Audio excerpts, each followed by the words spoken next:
Bonjour Thomas. Bonjour, Bérangère. À quelle heure tu te lèves le matin? Pour être honnête, ça dépend des enfants, parce que j'ai un petit en bas âge qui se lève quelquefois très très tôt le matin, mais professionnellement, on va dire entre 5 et 6. Tu te sens fatigué, 5 et 6 heures. Est-ce que c'est tôt pour toi? Eh ben, c'est tôt à partir du moment où t'aimes pas ton travail. Mais quand t'es passionné par ton travail et que t'as envie d'y aller, c'est pas tôt. Moi, j'ai envie d'y aller. Moi, j'ai envie de mettre les clés dans la porte et d'ouvrir mon magasin pour savoir ce qu'il y a à faire. T'es un passionné? Ah oui, complètement. Je pense que c'est des métiers, les métiers de bouche, où si t'es pas passionné, tu tiens pas sur la longueur. C'est mon avis propre, hein, mais il est très difficile d'avoir les mains dans la viande, les mains dans le poisson, les mains dans le fromage, les mains dans les fruits et légumes, dans le froid, dans les chambres froides, dans les caves d'affinage. Si t'as pas cet amour du produit, si t'as pas cette envie de développer les plus beaux produits, en fait. C'est un peu comme une mission, si tu veux. C'est la mission de réussir ton entreprise et en même temps la mission de maintenir le terroir tel qu'il est. Mais toute la question, c'est de savoir si ces métiers passion, justement, elles ne te bouffent pas. Ta vie personnelle, ta santé, et jusqu'où on peut aller et quelles limites on met. Tu vois, bon là, c'est vrai qu'on démarre là-dessus tout de suite, mais on peut en parler, il n'y a pas de souci. Oui, c'est vrai que c'est sans transition. Mais par contre, il y a effectivement un, un côté où il faut être suivi familialement, mentalement, par tes proches, si tu veux réussir là-dedans. C'est-à-dire que si jamais tu as déjà des problèmes conjugaux ou familiaux et que tu essayes de te créer ta propre société en essayant d'y mettre tout ton cœur, malheureusement, tu vas avoir la tête et le cerveau pris à d'autres émotions que de te concentrer à ta tâche qui est de faire ton métier le mieux possible, en fait. Parce que je pense qu'il y a réellement une place pour les meilleurs. Mais pour les moins bons, malheureusement, si en plus de ça, ils n'ont pas réussi à être focus sur leur activité en se laissant polluer l'esprit par beaucoup de situations, ça peut être compliqué. Moi, en tout cas, la fatigue, je la ressens, mais elle n'a pas la même saveur chez moi que peut-être chez quelqu'un qui est moins dans son activité. Quand je dis dans son activité, c'est à l'intérieur, vraiment passionné, intégré, et puis qui dit, enfin, une activité qui dynamise un petit peu toute sa vie, en fait. Moi, c'est comme ça que je vois mon activité. Sans mon activité, je serais pas moi-même. C'est une partie de ma personnalité. Mais carrément. Ça l'est devenu, Ouais. en fait. C'est fort, ça. Ça l'est devenu. J'avais une première vie qui était On dans en le parlait. sport. Et ensuite, j'ai eu une deuxième vie qui a été dans le fromage. Mais cette activité me permet d'être moi-même, en fait. C'est la base de mon équilibre. De même que ma famille, de même que mon épouse, de même que tous les gens qui me suivent depuis le départ, en fait. Un peu comme un sportif qui a sa femme qui l'applaudit dans les tribunes. C'est un petit peu pareil. Tu rentres le soir, alors certes, c'est moins glamour, mais il n'empêche que le soir, elle est contente de te voir. Elle est contente de voir que tu te réalises aussi. Je rebondis juste sur une chose, Thomas, que tu as dit qui est hyper importante, c'est que donc tu dois être entouré, ce qui signifie que tu dois être consacré à 100% à ton travail, donc que c'est une passion très prenante et que donc du coup pour être performant, tu dois être à fond sur ton activité. Tu ne peux pas avoir de problèmes conjugaux, de problèmes familiaux. C'est que c'est prenant quand même, tu vois. C'est ça. En fait, j'ai envie de te dire que ça ressemble à beaucoup de choses dans notre vie humaine. D'accord, je fais une référence par rapport à toi. Si tu te focalises pas sur ton métier, tu ne vas pas être performante. Un sportif, s'il ne s'entraîne pas dur, et peut-être plus dur que les autres, il n'aura pas de résultat, finalement. D'accord? Donc, ça, et des exemples comme ça, je peux t'en donner des milliers. Je pense que si tu veux réussir dans n'importe quelle activité, il faut travailler plus que les autres. Et en plus de ça, si tu peux avoir un petit brin de passion pour éviter de travailler trop dans ta tête, c'est bien. Parce que je me rappelle toujours, moi, cette petite phrase de Confucius qui disait « Si tu trouves un métier qui te passionne, tu ne travailleras plus jamais de ta vie ». En fait, cette phrase-là, elle m'élève, parce que je me dis, avec la passion, t'as plus l'impression de travailler, en fait. Et comme quand tu aimes un sport, moi j'ai fait du basket pendant 20 ans, j'adorais ça. J'adorais ça. En fait, j'allais jouer. Jouer. On dit bien jouer, non? On dit pas travailler pour un sport. Eh ben moi, dans ma fromagerie, je vais jouer aussi. Je vais jouer avec mes clients, je vais jouer avec mes fromages. Je vais les faire évoluer comme je le sens, comme je le ressens. Voilà. Et ça, en fait, la partie plaisir, le côté plaisir a toujours été un leitmotiv chez moi. Mais est-ce que ce plaisir-là, justement, de travailler dans ta fromagerie, on attaque d'emblée, hein, Thomas, j'adore, Ouais. C'est parce que tu as eu une vie de sportif. Est-ce que si tu avais été d'emblée fromager, tu aurais cet état d'esprit-là? C'est une excellente question parce que je me suis souvent posé la question à savoir que si j'avais pas eu mon parcours sportif, est-ce que j'aurais été passionné par le fromage? Parce qu'il faut savoir qu'après ma carrière sportive, je me suis dirigé vers l'étranger et c'est à l'étranger que j'ai appris à obtenir une passion pour le fromage et à comprendre tous les messages qu'il véhicule, ce produit. Mais c'est une bonne question parce que si j'avais fait un CAP fromager par exemple et que j'avais commencé à 18 ans, est-ce que j'aurais eu la même passion qu'aujourd'hui?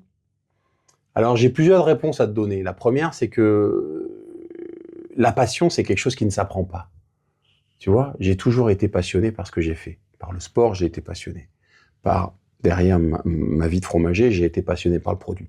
Est-ce que la passion n'est pas quelque chose qui est dans l'être humain, dans chacun d'entre nous? Quoi, tu nais avec? Moi, je pense qu'il y a une partie d'être passionné, des gens qui vont aimer le violon, des gens qui vont aimer la musique, des gens qui vont aimer le cinéma, à en mourir, tu vois, et qui vont vraiment vouloir performer là-dedans parce que c'est leur vie, parce qu'ils le ressentent. Et je pense que ces gens-là sont une catégorie de gens passionnés. Et puis, il va y avoir une autre partie de la population qui va être un petit peu plus détendue par rapport à tout ce qu'elle touche, en fait. Qui va faire les choses parce qu'elle doit le faire, mais qui n'est pas forcément adepte de l'excellence. Tu comprends? Et de la passion dans l'excellence. Donc, je ne sais pas, c'est très difficile à te répondre par rapport à ça, à savoir si j'étais un être passionné dès le départ et je me serais passionné pour le fromage. Je pense que ça dépend des gens que tu rencontres. Je pense que ça dépend des personnalités que tu rencontres. Il y a des personnalités qui t'inspirent. Peut-être que si j'avais été jeune et puis j'ai été tombé sur un fromager, mes parents m'avaient présenté un artisan et puis que cet artisan m'ait subjugué, peut-être que j'aurais suivi ses pas. J'allais te parler d'éducation, justement. Et peut-être que j'aurais continué dans cette voie. Mais la vie en a décidé autrement et en fait la vie m'a rattrapé par le bout de la chemise, si tu veux, aux aléas de mes détours de vie, quoi, si tu veux.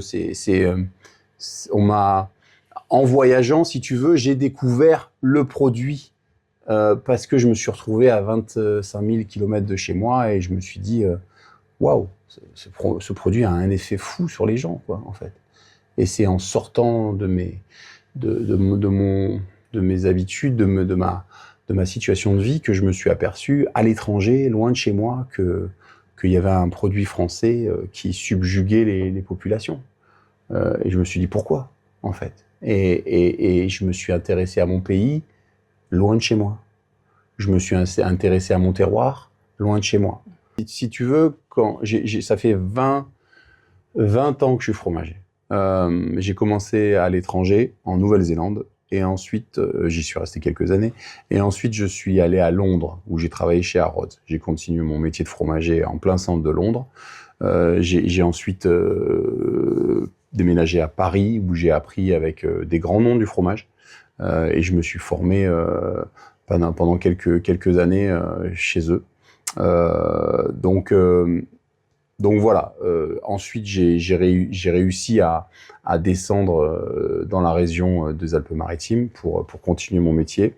Et je me suis installé à mon compte dans le centre-ville de Vence, juste au-dessus de Cagnes-sur-Mer, dans la rue du Marché. Pourquoi Vence? Parce que, si tu veux, Vence était un très bel endroit, une très belle vitrine de la Côte d'Azur. Tu as des attaches? Alors, je suis de Cagnes-sur-Mer, mais par contre, j'ai fait du sport à Vence pendant quelques années. J'étais basketteur là-haut, donc j'avais une certaine affection pour cette ville. Et en plus de ça, quand je m'y suis baladé, j'ai quand même remarqué que le commerce était vivant. La rue dans laquelle je voulais m'installer était très intéressante. Parce qu'il faut savoir aussi qu'il y a une dimension financière quand tu t'installes pour la première fois, que tu vas voir les banques. Au départ, c'est pas si simple que ça qu'elles t'allouent un crédit pour t'installer. Qui plus est quand on a été un basketteur? Qui plus est quand on a été un basketteur, peu importe. En fait, c'est pas ça qui compte pour eux. Pour eux, c'est les statistiques. Les statistiques des commerces qui ouvrent, des commerces de bouche qui ouvrent, etc. Donc, en fait, ils m'ont pas forcément suivi dès le départ.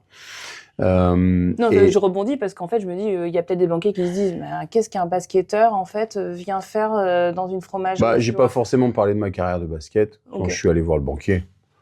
J'ai surtout parlé de ma passion pour le fromage et de mon parcours professionnel. Après, lui, ce qui l'intéresse, c'est savoir si tu vas pouvoir lui rembourser son crédit. Mais en tous les cas, je me suis monté avec pas grand-chose dans ce joli petit local qui aujourd'hui est occupé par mon frère.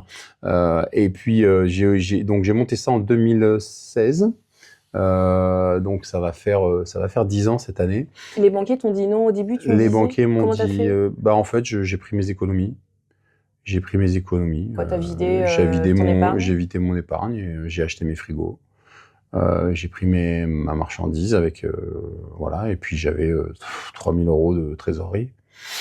Ça t'a fait peur? Sur le moment? Si tu veux, déjà on a la chance d'être dans un pays qui t'offre aussi l'allocation de retour à l'emploi en même temps donc si tu veux, j'ai pu profiter de l'allocation chômage pour pouvoir me lancer au départ pendant 2 ans sans forcément me verser de salaire. Donc ça m'a permis en fait, si tu veux, de réduire mes charges et de trésoriser.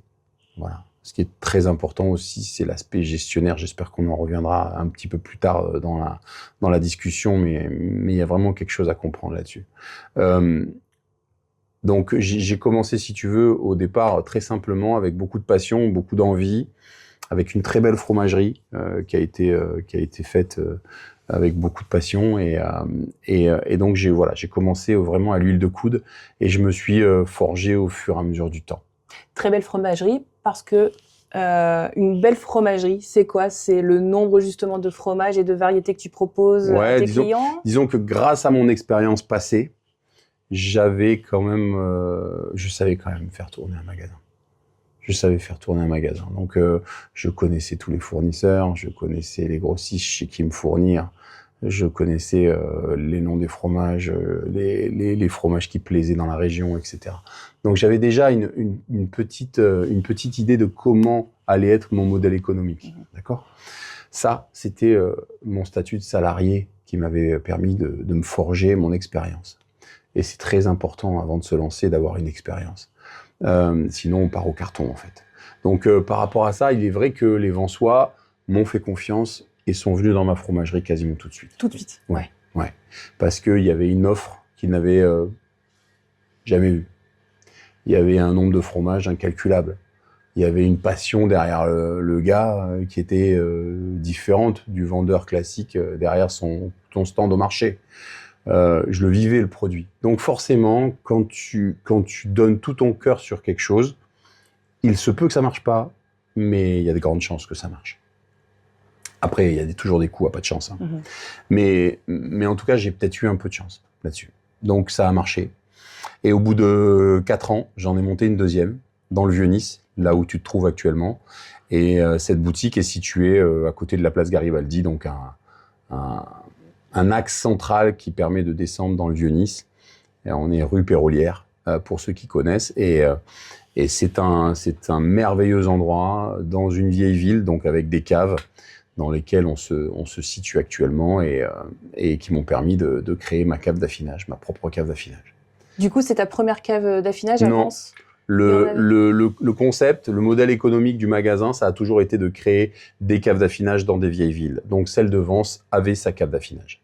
Pourquoi ça te tient à cœur, justement, du coup, d'affiner? Parce que pour moi, le métier de fromager ne peut pas aller sans affinage.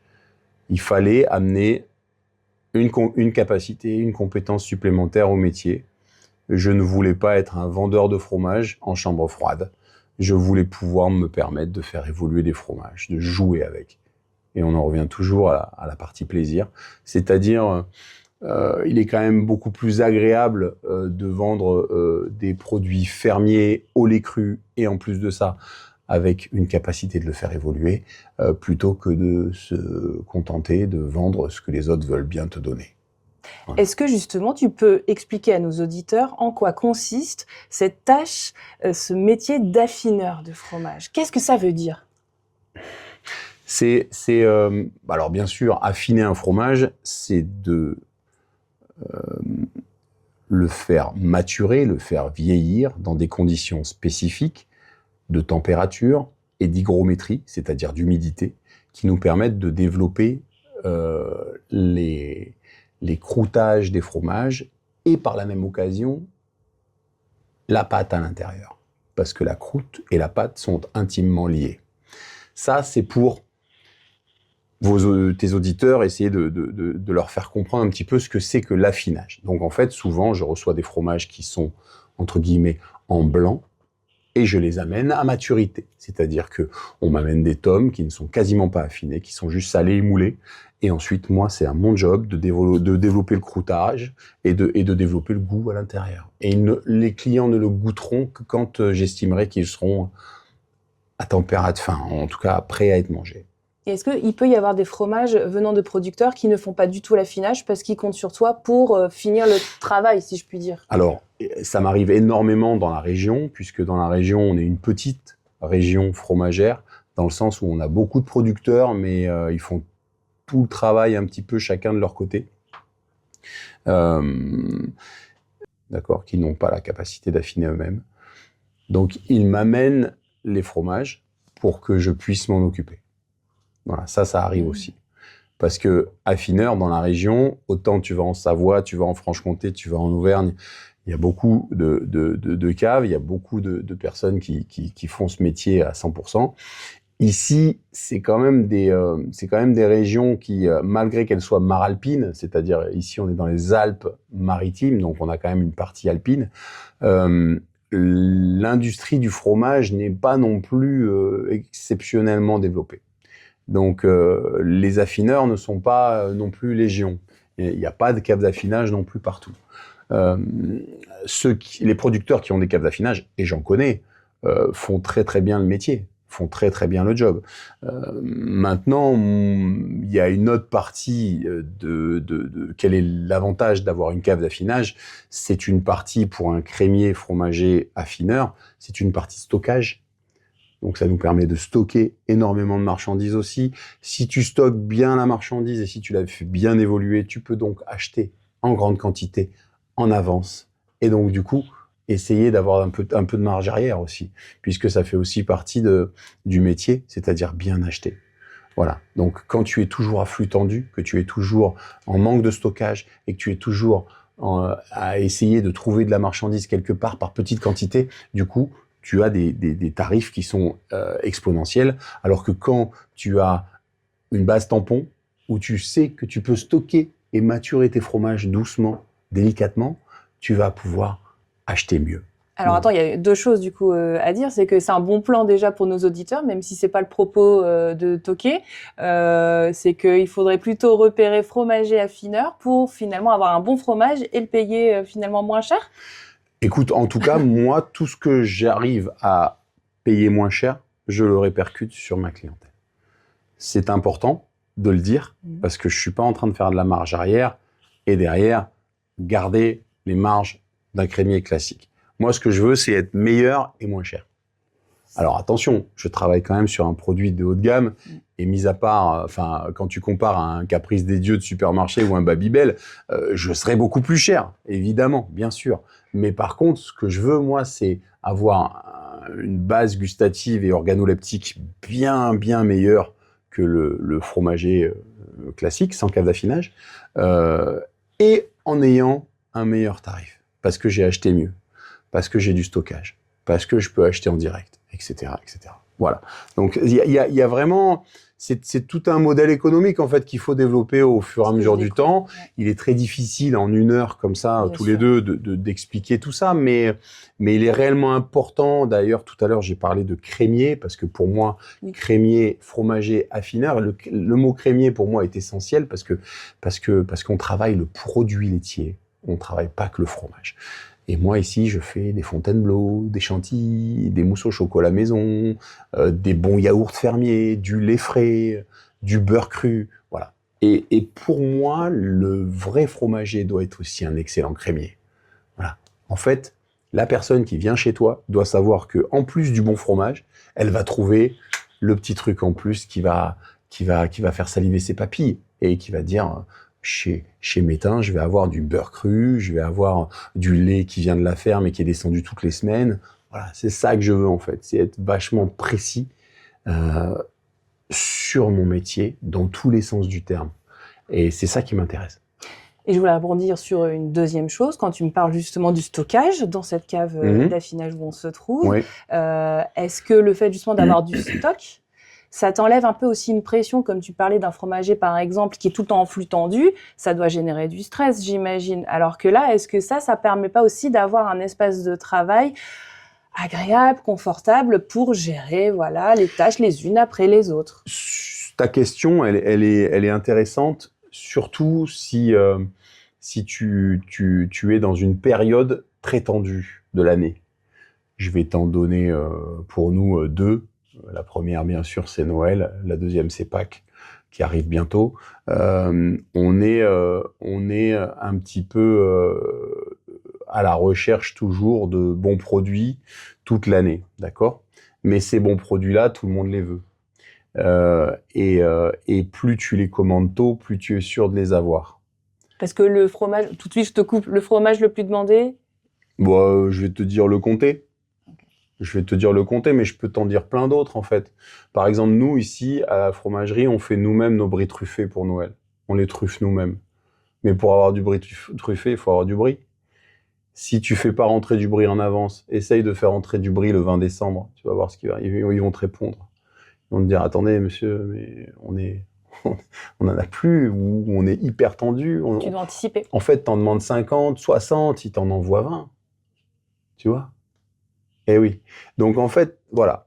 Parce que typiquement pour Noël, pardon Thomas, mais pour Noël, tu commandes quand tes bris? Je les commande début décembre. Ah, d'accord. Ah, moi, je pensais que du coup, ce serait plutôt comme tu avais l'air d'insister. Non, je les commande début décembre et je les laisse en chambre froide. Je les mets pas en cave d'affinage. Okay. Parce qu'il faut que les bris n'évoluent pas. Le but, c'est que les bris n'évoluent pas. Si tu mets un bris dans une cave d'affinage à 8 degrés, le 25 décembre, c'est de la soupe. Ah, c'est un bris qui est beaucoup trop fort, qui va pas convenir aux gens. Donc, il faut savoir ce que tu mets en cave d'affinage. Il faut pas oublier que là où on se trouve, tu es à 8 à 9 degrés. 8 à 9 degrés, ton ferment, il travaille. Il fait évoluer tes fromages. Tes pâtes molles, elles vont évoluer à une vitesse accélérée pendant 15 jours. D'accord? Donc, entre début décembre et le 25 décembre, allez, on va dire 23, 22 décembre, c'est là où ça bouge vraiment, tu vas avoir quand même 22 jours. 23 jours, ce qui est énorme pour un affinage de pâtes molles. Donc, toutes les pâtes molles, on se débrouille pour les mettre en chambre froide à l'étage. Et en bas, on va mettre toutes nos pâtes pressées, toutes nos tomes, tous nos comtés, nos beauforts, etc. Donc, si tu veux, ta question, effectivement, elle est très intéressante parce que je sais, à partir du 15 novembre, début décembre, que j'ai tout. Et que j'ai 20 jours pour tout préparer. Parce qu'il y a énormément de préparation. Ouais. Un jour, Laurent Dubois, que j'admire énormément, parce qu'il est un fromager parisien, dit qu'il fallait créer de la valeur ajoutée. Et pour créer de la valeur ajoutée, il fallait créer des fromages, il fallait les réaliser, il fallait les travailler. Et nous, ici, on passe énormément de temps à travailler le produit et à proposer des choses que les autres n'ont pas. Donc, on fait des camemberts au cèpe, on fait des brie aux pistaches et aux noisettes, on fait des roqueforts, des bleus d'Auvergne à la pomme. On fait énormément de petites préparations fromagères comme ça. C'est des choses que j'ai appris à ses côtés à Paris. Mais effectivement, je les ai travaillées un peu à ma sauce derrière parce que je me suis dit, si tu veux créer de la valeur ajoutée, c'est-à-dire si tu veux augmenter ta marge, il faut faire un maximum de choses par toi-même. Et à partir de là, il faut que tu aies du temps pour faire ça. Parce que le seul problème des préparations fromagères, c'est pas la compétence. Je te le montre une journée, tu sais le faire. Mais par contre, c'est le temps. Et pour avoir du temps, il faut pas être la tête dans la marchandise à recevoir les palettes sur palettes. Il faut que tout ça soit déjà organisé à l'avance. Et à partir de ce moment-là, une fois que tu as ta marchandise, les pâtes molles sont en chambre froide, les pâtes dures sont en cave, elles évoluent bien, tout est nickel, tout est sous contrôle. Tu sais que tu vas avoir une dizaine de jours, une quinzaine de jours pour commencer à prévoir un petit peu tes préparations fromagères. Donc, il faut être organisé, mais... C'est une course contre la montre, Noël, et c'est une organisation au cordeau. Là, les personnes qui ne sont pas organisées, elles se noient. Mais c'est combien d'heures de travail par semaine, par exemple ? De Noël ? Ouais, par exemple, oui. Franchement, cette question, j'y ai jamais pensé. Combien je travaille de temps à Noël ? Parce que du coup, tu disais, voilà, préparer les en fait, fromages, les recevoir, les vendre, parce que la vente continue, tu comptes tes heures, Bérangère, quand tu es salarié. Quand tu es à ton compte, tes heures, tu les comptes pas. Tu es là pour faire vivre la boutique. Tu es là pour faire du gras, en quelque sorte. Parce que derrière, tu as les impôts qui t'attendent, tu vas avoir les salariés qui attendent leurs primes, tu vas avoir tous les fournisseurs à payer à partir de fin décembre, début janvier. Enfin bref, tu vas avoir tout ça derrière. Donc, cette période-là, elle est pas pour moi un moment où tu te dis « Waouh, j'ai travaillé 80 heures ». En fait, j'arrive à 4 heures souvent et je pars à 21h, 22h. Non, mais les gens, Thomas, vont se dire comment tu fais. Non, mais à Noël. Oui, mais tu fais ça à Noël. Même si c'est 20 jours. Oui. C'est 20 jours. Ben oui, on mais... n'est pas tous capables. Oui, on mais... le sait bien quand on a un enfant, justement, et qu'on est là, on a une claque de fatigue. Tu vois, c'est peu... Après, Bérangère, j'ai envie de te dire que si tu n'es pas prêt à donner ta vie au travail, ne te monte pas à ton compte. Reste salarié. C'est tout. Hein. Encore une fois, je le dis, et il en faut pour tout le monde. Il y a des excellents salariés. Des gens sur qui on peut compter. Et dont on a besoin, nous, les entrepreneurs. Tout le monde n'a pas envie ou n'est pas capable de donner autant de temps à son travail. Et ça, j'arrive complètement à le comprendre. Moi, j'avais envie de créer. J'avais envie de bâtir. J'avais envie d'avoir quelque chose à moi. J'avais envie d'arriver chez moi le matin, même au boulot, de mettre la clé dans ma porte. Mais du coup, cette exigence, est-ce que tu l'imposes à tes salariés ? Parce qu'on n'a pas tous le même état d'esprit. Je suis très exigeant, mais par contre, j'essaye de ménager la chèvre et le chou, quoi. D'avaler amer et cracher doux, comme disait ma grand-mère. Parce que tu peux pas imposer une discipline comme tu t'imposes à toi. À tes salariés. Ah, donc tu reconnais quand même que c'est pas donné, voilà, à tout le monde. Je le fais pas. Je le fais pas et puis je l'impose pas. Je l'impose pas parce que je suis un peu spécial et j'ai pas envie d'imposer le rythme que je m'impose à mes salariés. Ils sont pas là pour ça. Eux, ils sont là pour gagner leur vie. Ils sont là pour faire leur job. Je suis pas là pour leur pourrir la vie en leur disant qu'il faut être meilleur tous les jours. Et moi, je m'impose ça. Tu me parlais d'une deuxième période de travail intense, Pâques. Oui, c'est bientôt. Moi, j'ai cru que tu allais me parler de l'hiver d'une manière générale avec la raclette, la tartiflette. L'hiver, c'est lourd. Mais c'est étalé dans le temps. En fait, ce qui est le plus difficile, c'est quand c'est short, c'est très court en temps et c'est très intense. Moi, je le vis comme ça. C'est-à-dire que, tu vois, bosser énormément tous les week-ends, tu sais qu'après, tu as le début de semaine, tu as le mercredi, tu as le jeudi pour te remettre en question pour faire rentrer ta marchandise, etc. C'est une routine, même si elle est exigeante, c'est une routine. Par contre, quand tu vas tomber sur Pâques, où tu vas avoir 40, 50 plateaux à faire, plus énormément de clients qui vont passer tous les jours de la semaine de Pâques parce que c'est les vacances, sur cette petite période de temps, l'organisation, tu dois la revoir. On n'est plus dans une routine. Donc, il faut rentrer dans une introspection, te dire de quoi j'ai besoin, comment je dois m'organiser, etc. Mais c'est des choses qui me plaisent. Je suis un organisateur né, moi. J'adore organiser, tu vois. Donc, c'est quelque chose qui ne me coûte pas. Je vais tomber dans mon activité et puis je vais me dire, bon, ok, de quoi avons-nous besoin pour cette fois-ci, quel va être le volume de marchandises, comment je vais pouvoir m'arranger là-dessus, etc. Et sur Noël, c'est un petit peu pareil, mais c'est encore plus long. C'est 3 semaines. Plus l'arrivée de marchandises un peu avant. Donc Noël, ça te prend quand même un bon mois et demi à bloc. Je suis juste curieuse de savoir ce que les gens t'achètent à Pâques. Bon, en fait, alors il faut savoir, pour tes auditeurs, je pense que ça peut les intéresser, que le fromage et la consommation de fromage suit beaucoup le calendrier chrétien. À savoir que Pâques est un des moments de l'année, avec Noël, où les gens se retrouvent en famille, où les gens font un repas. Les enfants cherchent les œufs et en même temps, il y a un repas derrière, ça permet à la famille de se réunir. Il leur faut donc un plateau de fromage à ce moment-là.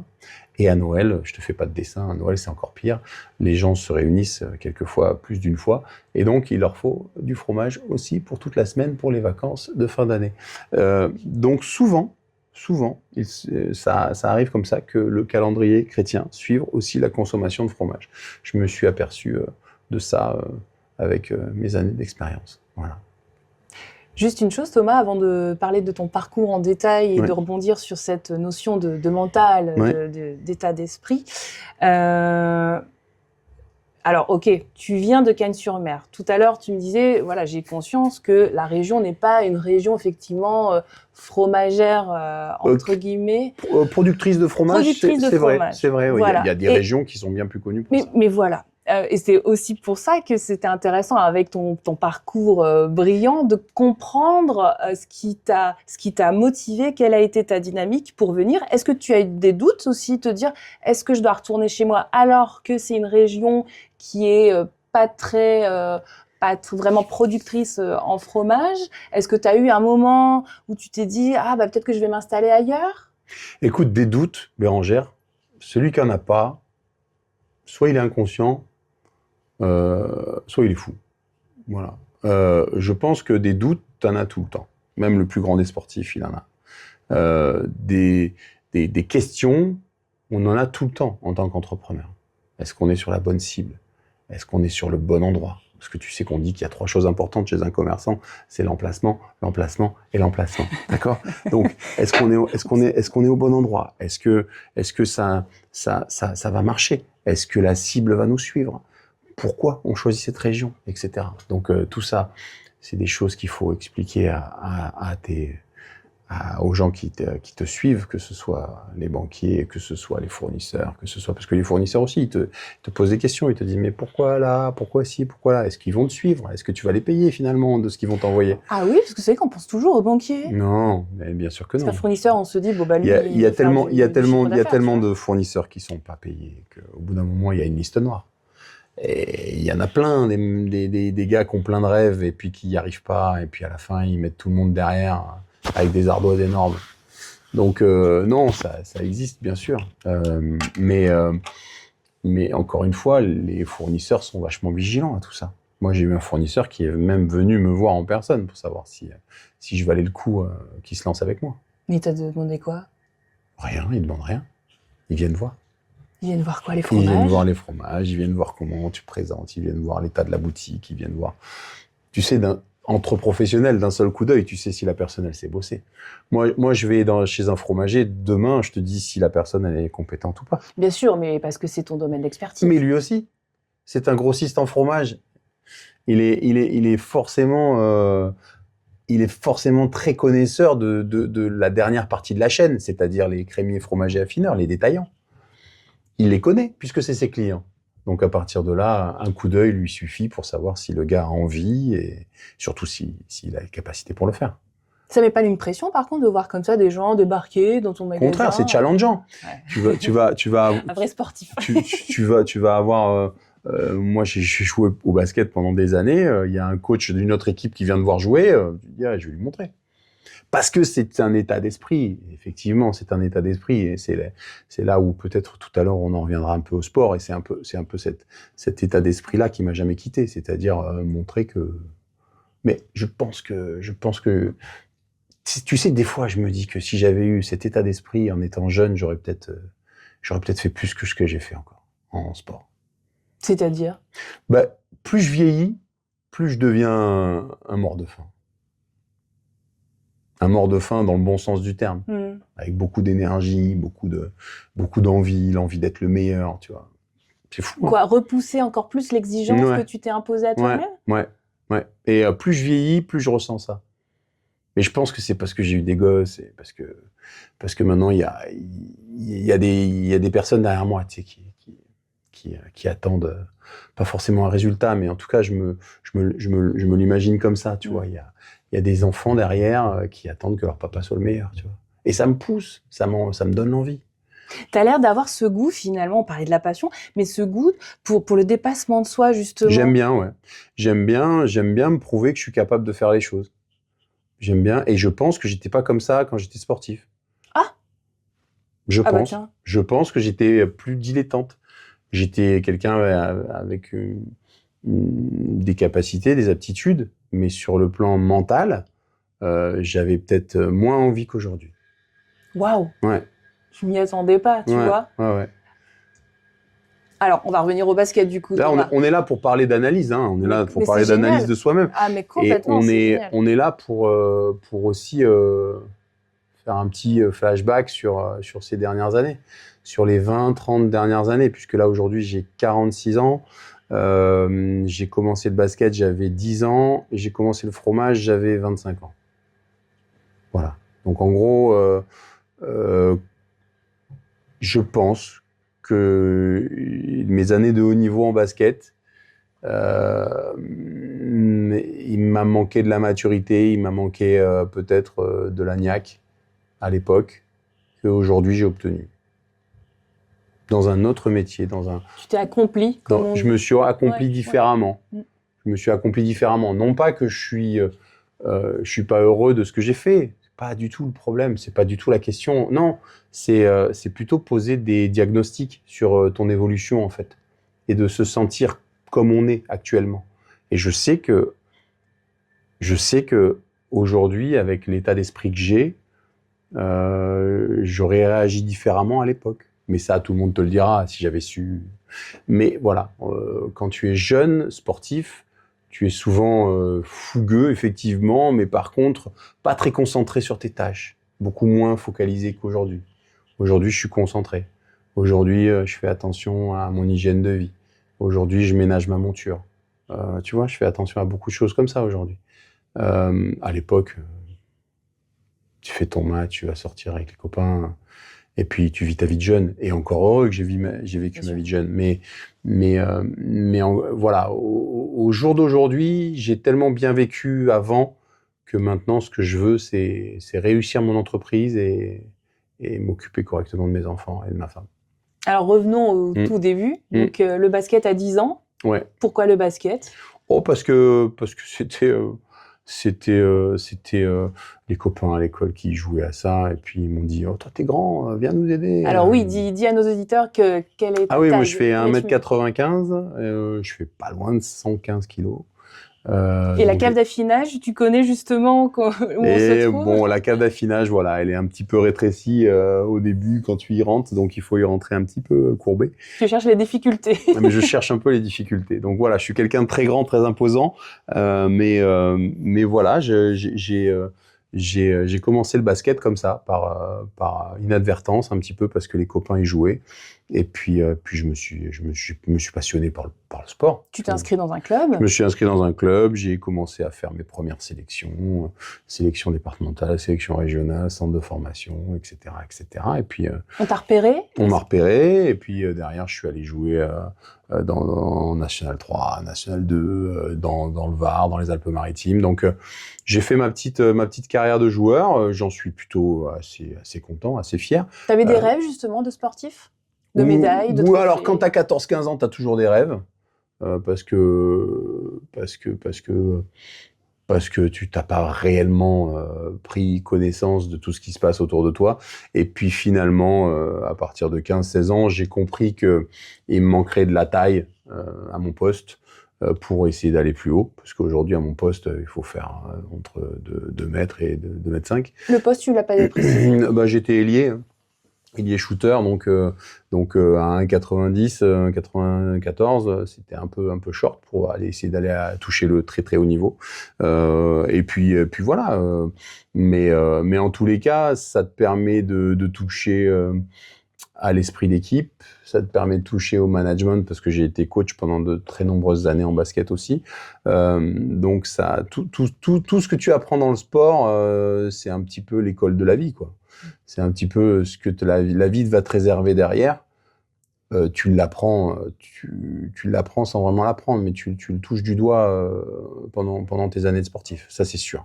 Et vraiment l'enseignement que le basket t'a permis d'intégrer? D'arriver à gérer ton corps, d'arriver à comprendre comment ça fonctionne, les performances. De gérer la concurrence aussi, d'arriver à savoir que la concurrence n'est pas forcément malsaine. Il y a plein de choses. T'en sortir une, il y en a beaucoup qui diront le dépassement de soi, tout ça. Bon, pour moi, c'est un petit peu trop basique, mais je dirais plus apprendre à vivre avec les autres, déjà. Apprendre à savoir discuter, parler. Et cette expérience-là de sportif, est-ce que aujourd'hui tu te rends compte qu'elle te sert dans ton quotidien? Ouais. Elle me sert dans la discipline que je m'impose. Elle me sert là-dedans. J'ai bien compris qu'un corps, on n'en avait qu'un seul et qu'il fallait en prendre soin si on voulait durer dans le temps. Oui, tous les jours. Quand je me lève, tous les jours. Avant de devenir fromager, est-ce que tu comptais faire ta vie dans le basket? Parce que même si j'ai entendu que à ton poste tu ne pouvais pas espérer plus, mais même sans être forcément au niveau un Tony Parker, est-ce que tout de même tu pensais en vivre à un moment? Alors j'en ai vécu quand j'avais 20, 21, 22 ans. J'avais la chance d'avoir un club qui me rémunérait pour jouer. J'avais même à un moment un appartement qui était payé par le club. Donc, si tu veux, pour commencer dans la vie, je dirais que c'est une fabuleuse marche. Ça te permet de mettre le pied dans la vie d'une très belle façon, parce que tu sors des études, souvent tu galères pendant des années à faire des jobs où les patrons te respectent pas forcément. Alors que moi, de mon côté, finalement, j'allais jouer, on me payait pour jouer. T'avais conscience de cette chance, d'ailleurs? Bien sûr. Ok. Ouais. Parce que c'est pas le cas de tous les gens. Non, sérieusement, j'avais conscience de ça. J'avais aussi besoin, à l'époque, de couper le cordon avec le lien familial. J'avais besoin de me sentir indépendant. Et je l'ai fait grâce au sport, tout ça. Je l'ai fait grâce au sport et je me suis émancipé grâce au sport. Donc là-dessus, ça m'a fait énormément de bien parce que j'ai pu enfin vivre par moi-même grâce à ce que je gagnais à partir de mes 20 ans. Voilà. Finalement, aujourd'hui, Thomas, tu es fromager. Qu'est-ce qui s'est passé? Il s'est passé qu'il y a eu quelques blessures, il y a eu une petite lassitude du sport aussi, j'avais envie de passer à autre chose. Mettre un ballon dans un panier pendant des années, au bout d'un moment, on en voit un petit peu le bout, on se dit bon... C'est quoi, c'est la répétition? C'est pas la répétition, c'est se dire what next? Tu vois, qu'est-ce qui va se passer après, quoi? Qu'est-ce qui va se passer après? Parce qu'en fait, j'avais dans ma carrière, j'ai eu, tu vois, comme quoi la partie humaine est très importante. j'avais eu affaire à des joueurs qui n'avaient pas organisé l'après-carrière correctement. Des joueurs qui avaient plus de 35 ans, quelquefois plus de 40, et qui s'obstinaient à jouer pour continuer à gagner leur petit chèque de fin de mois.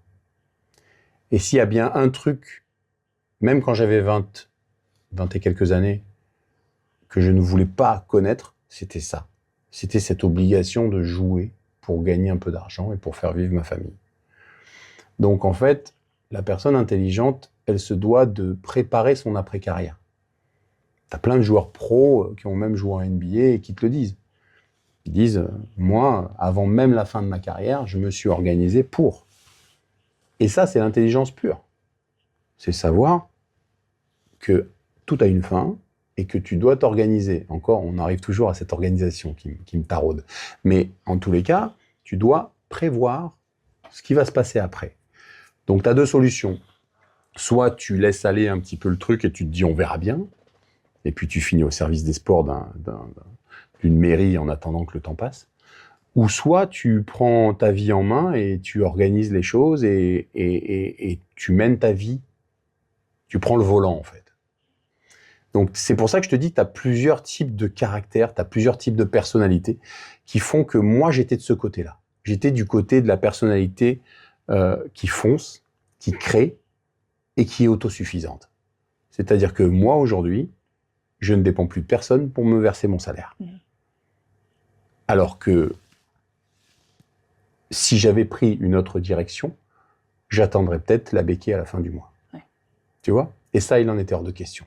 Parce que, avant même d'être entrepreneur, ce qui me motive le plus, c'est la liberté.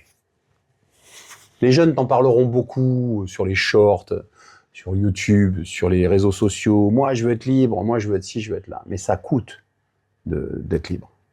Ça coûte. Ça coûte en temps, ça coûte en énergie, ça coûte en... C'est pas si facile que ça. C'est pas si facile que ça d'être libre, en fait. Mais ça se gagne. Et en fait, après 10 ans, quand je me regarde devant la glace, je me dis, je suis pas trop con, en fait. J'ai plutôt pas mal réussi j'ai plutôt pas mal mené ma barque. Et parce qu'aujourd'hui, je suis libre. Et justement, Thomas, quand tu étais basketteur, est-ce que tu as préparé cette vie d'après ? Tu pensais déjà au fromage ou pas ? En fait, je vais t'expliquer. J'avais une amie qui était en Nouvelle-Zélande et un jour, je l'ai eue au téléphone par inadvertance lors d'une soirée parce que chez elle, il était midi, chez nous, il était minuit. Et je lui ai dit, bah écoute, je vais venir te rendre visite, mais pour déconner comme ça. Et puis elle m'a dit, chiche. Je dis, bah ouais, chiche, pourquoi pas. Donc j'ai tout lâché. J'ai lâché mon boulot de l'époque et j'ai pris un billet. Ton boulot ? J'étais éducateur sportif en collectivité territoriale. Donc en fait, Donc là, tu avais fini le basket ? Non, je jouais. Et à la mairie, ils m'avaient trouvé un poste au service des sports. Donc, si tu veux, j'étais fonctionnaire de l'État, de collectivité territoriale. Mais je m'ennuyais sévèrement. Je faisais pas du tout ce qui me plaisait. Et donc, j'ai pris un billet aller sans retour pour la Nouvelle-Zélande avec un visa d'1 an qui me permettait d'être en Working Holidays Visa, comme ils appellent ça, un VVT. À l'époque, ça se faisait très bien et j'étais un petit peu pionnier dans la matière à l'époque parce qu'on n'était pas beaucoup à aller là-bas. Maintenant, ça s'est réellement généralisé avec le temps, mais à l'époque, c'était compliqué. Et tu savais ce que tu allais faire en termes de boulot ? Et pas du tout. Je suis arrivé là-bas, je parlais pas anglais, j'avais pas de maison, j'avais pas de boulot.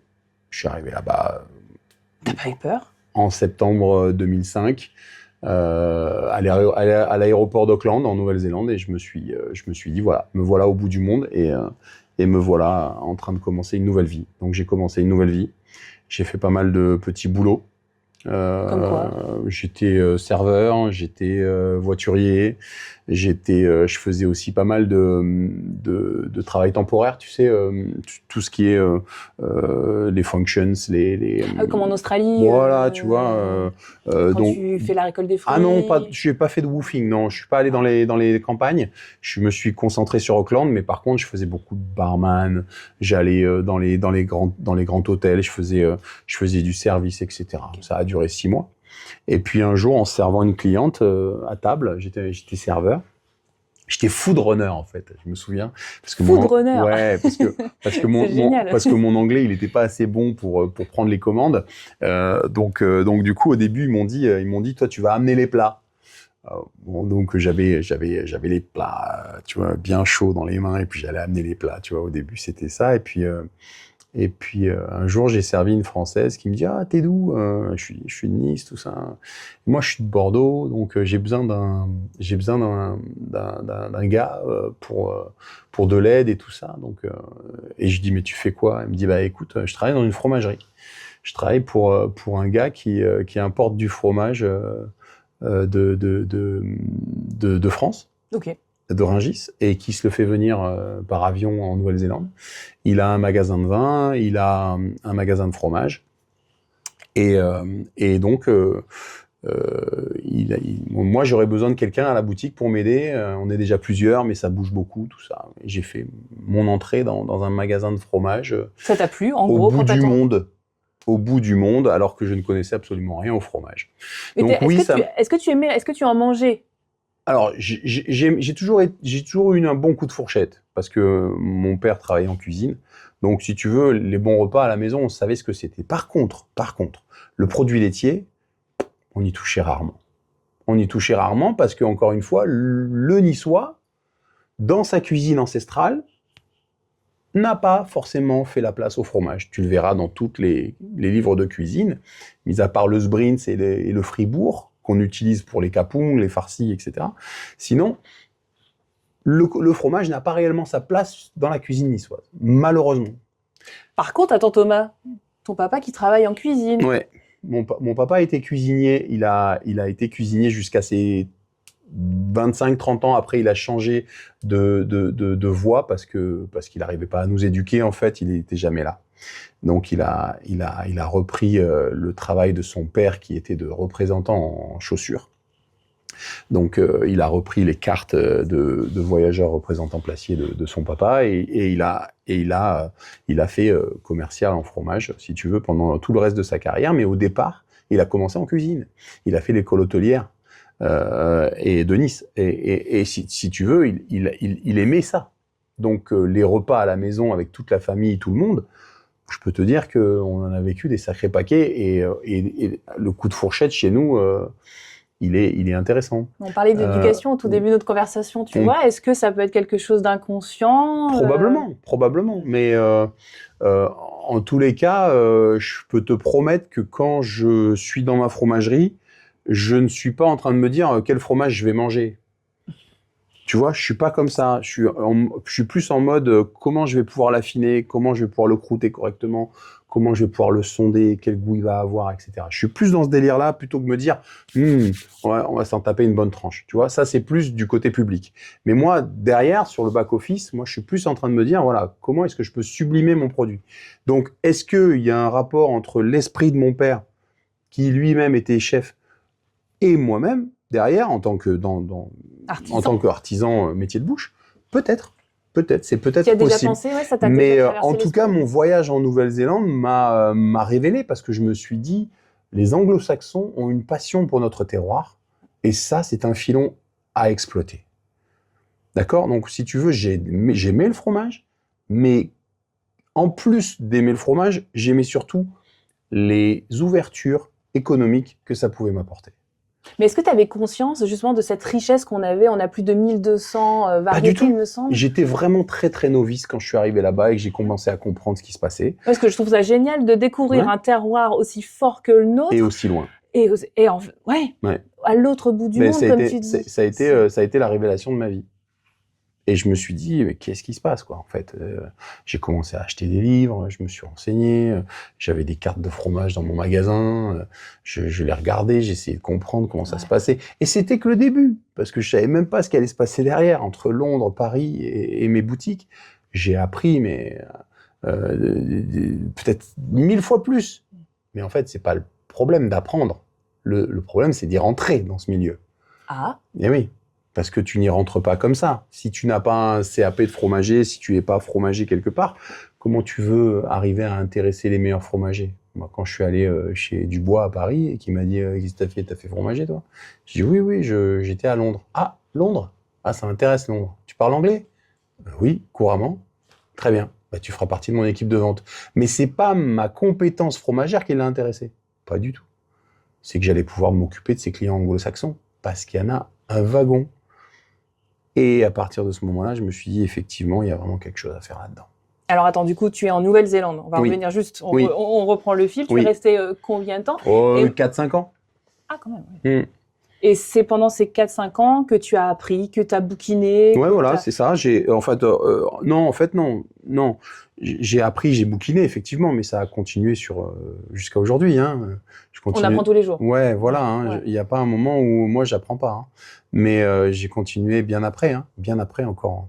Voilà, je suis rentré dans ce milieu-là, là-bas, et ensuite, je n'ai fait que me perfectionner. Juste, on n'a pas parlé de cette étincelle, c'est-à-dire que tu vas dans cette boutique de cette Française, ok, tu vois les fromages arriver de Rungis. Qu'est-ce qui se passe, je sais pas, dans ta tête, dans ton corps? Enfin, c'est du fromage, quoi. Ouais, alors, c'est du fromage pour toi, mais pour moi, c'était un produit d'une vie. Tu vois, je le savais pas encore, mais en fait, quand je voyais arriver les fromages, je sentais que j'avais du plaisir à m'en occuper. Ah ouais. Ouais, parce que c'était un délicatessen, cette boutique. Il y avait pas que du fromage. Il y avait du vin, il y avait du vinaigre, des huiles d'olive, des pâtés, des machins. Oui, t'aurais pu avoir ce truc avec le vin. Avec autre chose. Surtout en Nouvelle-Zélande. Mais en fait, je voyais que j'avais beaucoup de plaisir à m'occuper des fromages seulement. Et le seul pays où tu ne peux faire un métier uniquement basé sur le fromage, c'est la France. Tu vas dans n'importe quel autre pays du monde, l'Italie, l'Espagne, même les pays européens, tu ne seras jamais fromager. Tu seras épicier. Tu auras un petit peu de tout. Ça, c'est à l'européenne. Ah, en France, c'est ce que les gens adorent quand ils viennent chez nous, c'est la partie exceptionnellement fromagère. Juste fromagère. C'est ça qui les fait vaciller, les gens, quand ils voient 300 fromages. Complètement. C'est un peu la boutique de friandises pour adultes, honnêtement. Exactement, mais ce qui est génial dans le fromage, c'est qu'il n'y a pas cette dimension alcool, déjà, comme il peut y avoir avec le vin, qui te sépare d'une partie de la population. Généralement, souvent, tout le monde aime le fromage. Et en plus de ça, les gens qui viennent te voir viennent souvent avec une énergie qui est différente. Parce que ils viennent s'amuser. Ils viennent préparer leur repas où ils vont s'en mettre plein le gosier. D'accord? Et ils vont préparer souvent des bons moments. Donc finalement, ils t'imaginent et ils te voient avec leurs yeux, eux, de leur côté, comme quelqu'un qui vend du bonheur, comme quelqu'un qui vend du bon temps. Et ça, c'est tellement, tellement différent par rapport à quelqu'un, je sais pas moi, qui aurait un métier un petit peu plus dark, un petit peu plus difficile à porter tous les jours. Ça entretient la flamme de cette passion dont tu parlais. Complètement, parce que c'est mon énergie, mes clients.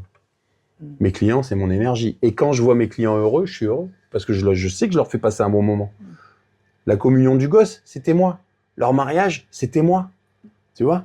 Et tout ça fait qu'en fait, ils enchaînent les bons moments en famille avec le fromage mettant à table. Et ça me fait plaisir. C'est vraiment ce qui me motive de plus en plus. Et aujourd'hui, c'est ce qui me motive, c'est d'essayer d'arriver à devenir une maison. Une maison. Une maison, ouais. Une entité. Je veux qu'on parle... Une signature. Je veux... Tu sais, quand on dit « t'es allé chez la maison un tel ou la maison un tel », ça veut dire que tu vas même plus chez le fromager. Tu vois, tu vas chez La Durée, tu vas chez... Mais comme Laurent Dubois à Paris. Exactement, tu vas chez Dubois. C'est une entité, c'est une maison. Ou Marianne Quentin, feu Marianne Quentin, à qui on peut dire... Effectivement, pour qui j'ai travaillé d'ailleurs. C'est vrai? Eh oui, j'ai travaillé pour Marianne dans les années 2010, quand je suis revenu de Londres. D'accord. 2010-2011. C'est l'occasion de lui rendre un hommage. Un hommage, parce que de toute manière, quelle que soit la personne qui travaille dans le fromage et qui quitte ce monde, elle mérite un grand salut. Quelle que soit la personne. Ça peut être Marianne Quentin parce qu'elle était très connue et mes condoléances à son mari. Mais ça peut être aussi tous nos amis fromagers qui partent et dont on n'entend pas parler. Pourquoi? Parce que c'est un métier difficile? Non, parce que c'est une confrérie. Parce que c'est des gens dont qui on se sent proche, en fait. On se sent proche d'eux parce qu'ils font le même métier que vous. Vous savez, les mineurs, entre eux, ils s'aimaient. Pourquoi? Parce qu'ils savent dans quel endroit ils vont tous les jours. Et nous, dans les métiers de bouche, et notamment dans le fromage, on est une confrérie. On s'apprécie. Il n'y a pas de concurrence. En tout cas, il doit y en avoir. Parce que l'être humain est mal fait et qu'il aime se détester. Mais moi, j'ai toujours essayé de voir le bon chez les autres. Toujours essayé de jamais casser mon concurrent. Tout le monde a le droit de bouffer, tout le monde a le droit d'exister, tout le monde a le droit de créer. Quel est le problème? Au contraire, il faut les aider, ces gens-là. Dès l'instant où c'est réciproque, où la personne n'est pas constamment en train de vous casser du sucre sur le dos. Oui, non mais c'est ça. C'est d'essayer de s'élever. Parce que la concurrence, elle n'est pas néfaste. Au contraire, elle est bonne, la concurrence, quand elle est saine. Voilà. On parlait de la Nouvelle-Zélande. Oui. Quel est le déclic pour quitter la Nouvelle-Zélande et rentrer en Europe? Une femme. L'amour. Ouais, j'avais rencontré une femme et du coup, elle était française et on a décidé tous les deux de rentrer. Alors, elle est allée à Paris et puis moi, je suis allé à Londres parce que j'avais besoin d'une transition. Je me sentais pas, après 5 ans passés en Nouvelle-Zélande. Tu voulais pas tout de suite rentrer en France? T'avais pas du coup ce truc, tu sais? J'avais peur. J'avais peur de pas m'y adapter. Tu sais. Mais quoi, la vie quotidienne? Parce que la vie parisienne, la tension, la pression de Paris, le métro, j'avais pas envie. J'avais un ami qui était à Londres à ce moment-là et je me suis dit, mais tiens, Londres et Paris, pardon Thomas. Je te promets que Londres, c'est pas du tout... Enfin, pour ceux qui ont vécu dans les deux, je pense qu'ils me donneront raison. Il y a beaucoup plus de parcs, il y a beaucoup plus... Londres est très grand. Les Anglais sont des gens qui ont le flegme britannique et c'est pas une légende. Ils sont beaucoup plus polis, ils sont beaucoup moins latins, ils sont beaucoup moins dans l'invective, ils sont beaucoup plus comme les Néo-Zélandais l'étaient. Donc, pour moi en tout cas. Et donc, en fait, je me suis servi de Londres comme une transition pour pouvoir rentrer sur Paris derrière.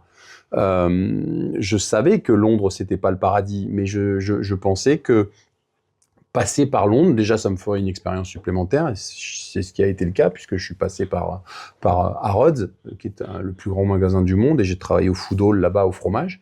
Ça a été une très belle expérience, parce que ça m'a permis d'apprendre tous les fromages européens, et notamment anglais, et il y en a un paquet. Parce qu'ils sont beaucoup plus ouverts que les Français par rapport au fromage. Et ils n'ont pas l'impression d'avoir tout inventé, contrairement un peu à nous en fromage, où des fois on a l'impression que... Alors que les fromages anglais, ils sont magnifiques. Ils sont magnifiques aussi. Donc ça m'a permis aussi de continuer à m'ouvrir l'esprit, si tu veux, sur la partie fromagère, et en même temps de découvrir un pays qui m'a charmé, quoi. Parce que j'ai beaucoup aimé vivre là-bas. J'ai beaucoup aimé les Anglais. Et en plus de ça, j'ai réussi à discuter avec eux parce que plus de barrière de la langue. Donc forcément, on apprend à les connaître quand on ne peut pas communiquer avec quelqu'un, c'est là qu'on ne l'aime pas. Tout à fait. Mais quand on communique avec quelqu'un et qu'on apprend à le connaître, finalement, l'anglais est plutôt cool, quoi. Donc voilà. Mais pourquoi Harrods? T'as envoyé un CV? J'ai envoyé un CV et ils m'ont proposé un salaire qui était très intéressant. Surtout parce que j'avais envoyé des CV à beaucoup de fromageries à travers Londres. Et j'ai été pris à 2 ou 3, mais il y a certains salaires qui n'étaient pas acceptables. Donc, du coup, je suis allé au plus offrant, pour être complètement clair avec toi, et je suis allé taper à la porte de chez Harrods, et ils m'ont pris. Qu'est-ce qui les a intéressés, tu sais? Mon expérience fromagère en Nouvelle-Zélande et mon anglais. Et le fait que je sois français. Voilà, d'accord. Je me demandais si ça fait une équation. Ouais, ça fait une équation parce qu'en fait, si tu veux, j'avais pas de barrière à la vente avec mon anglais parlé. Donc, je pouvais tenir mon job au comptoir et en même temps faire aussi la partie belle à Harrods dans le sens où we're having French people for selling cheese. Tu vois, c'est intéressant pour eux d'avoir des Français pour vendre du fromage. Quoi de mieux, quoi. Et puis, on est dans l'image. Chez les Anglais, on est beaucoup dans l'image. Donc, voilà. Tout ça pour te dire que cette expérience a fait que que voilà, je suis rentré à Paris derrière pour rejoindre ma petite copine de l'époque, et derrière j'ai fait mon expérience avec Dubois, avec Quentin, avec Androuet, et puis avec C'est les gars. pareil, t'as envoyé des CV parce que Ouais, t'avais conscience qu'il fallait j'ai que envoyé tu des continues CV. ta formation. Je voulais continuer. J'ai été chassé par un pâtissier d'abord à Londres. J'avais mis mon CV sur Cadre Emploi. C'était Philippe Conticini qui m'avait embauché comme directeur de sa boutique rue de la Pompe. Et ça a tenu que quelques mois, malheureusement, parce que financièrement, ils ont pas tenu. C'était la pâtisserie des rêves, ça s'appelait.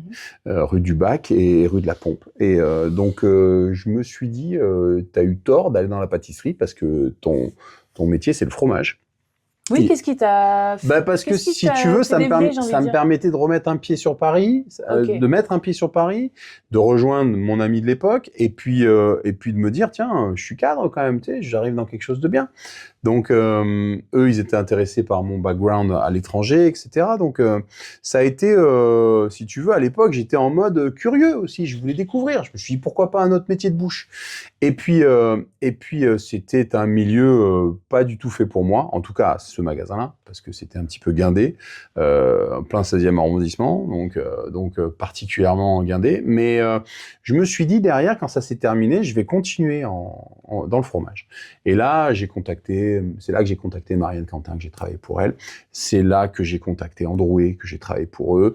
Dubois, qui m'a pris aussi pendant quelques mois. Donc, si tu veux, voilà. Finalement, est-ce que tu as passé un CAP? Non, jamais. J'ai jamais passé d'études fromagères. Je me suis créé en autodidacte. Ça t'a jamais traversé l'esprit? Non, pas du tout. Pas du tout. Pas du tout, non. Déjà parce qu'à l'époque, ça se faisait moins que maintenant. Il faut savoir que le métier du fromage n'était pas considéré comme un artisan. Donc, il n'y avait pas de CAP. On est passé artisan il y a une dizaine d'années sous Philippe Olivier, le président du syndicat des fromagers, feu lui aussi, que je salue bien fort. Mais lui a développé énormément le métier de fromager et nous a permis d'entrer dans l'artisanat. Et à partir du moment où tu es considéré comme artisan, tu vas avoir le CAP qui va suivre. D'accord? Donc, moi, à mon époque, si tu veux, il n'y avait pas de CAP. Il y avait ce qu'on appelait le CQP, le contrat de qualification professionnelle pour adultes. Ça, j'en ai pas fait parce que, si tu veux, moi, j'avais besoin de vivre. J'avais besoin de payer mon loyer. Et CQP, il faut être costaud quand même. Tu vas 2 semaines à l'école, 1 semaine au travail, etc. Il faut être costaud sur le plan financier. C'est l'équivalent des alternants. C'est ça, c'est les alternants. Donc, tu peux t'insérer dans la vie professionnelle chez un fromager. Eux, ça leur permet de payer moins de charges et toi, ça te permet de te former. Mais j'ai préféré partir sur des CDI. Alors, des fois, il y a eu des bonnes expériences, des fois, il y a eu des moins bonnes expériences, peu importe. Mais en tous les cas, ce que j'ai vu, c'est plein de fromageries différentes. Ouais. On peut parler des bonnes et des mauvaises? Non, pas forcément. Non. Alors, les très bonnes, oui. Je te les dirai avec grand, grand plaisir. Mais je te dis, le but, c'est pas d'être tombant, mais c'est d'avoir les deux. Sur le point de vue... parce que je scinde ma carrière en 2 parties. Ok. Il y a la partie technique et il y a la partie management. Ok. Donc, technique, c'est l'affinage. Technique, c'est l'affinage, c'est la présentation, c'est la manière de mettre en valeur les produits. C'est tout ce qui va donner envie au client d'acheter ton produit. D'accord? L'originalité, tes préparations fromagères, etc. Donc là, clairement, moi, là où j'ai le plus appris, c'est chez Laurent Dubois. Et la tâche la plus compliquée, justement, sur cette partie-là technique, ouais. C'est quoi? Dans le quotidien?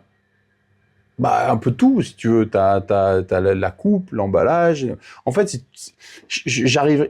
Bérangère, je sais que toi, en tant que journaliste, t'aimes bien qu'on te donne un buzz, t'aimes bien qu'on te donne un truc. Ah non, buzz, non. Non, mais bon, t'aimes bien qu'on te donne... C'est plus que ce soit concret. T'aimes bien un point concret en particulier. Moi, je pars du principe qu'un métier, tu dois le connaître du début jusqu'à la fin.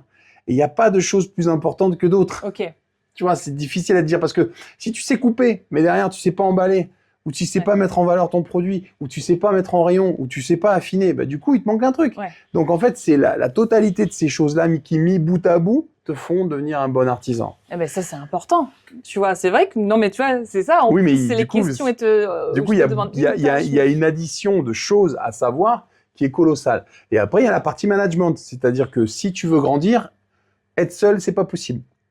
Il va falloir à un moment que tu puisses déléguer et que tu puisses te faire aider. Donc, pour ça, il faut savoir recruter, il faut savoir gérer, manager. Et transmettre. Et transmettre. D'accord? Donc tout ça fait que il y a tellement de choses à comprendre et à savoir pour aller plus loin dans l'expérimentation de l'entrepreneuriat et du fromage en général. Et tu avais conscience justement de cette ampleur des choses à apprendre, ou c'est en fait tu les fais petit à petit? C'est une bonne question parce que souvent on se laisse un petit peu noyer par la somme de tâches qui nous arrivent dessus. C'est souvent un petit peu ce que je ressens. Et tu sais, des fois on essaye de trouver des solutions en soi-même pour arriver à passer les caps.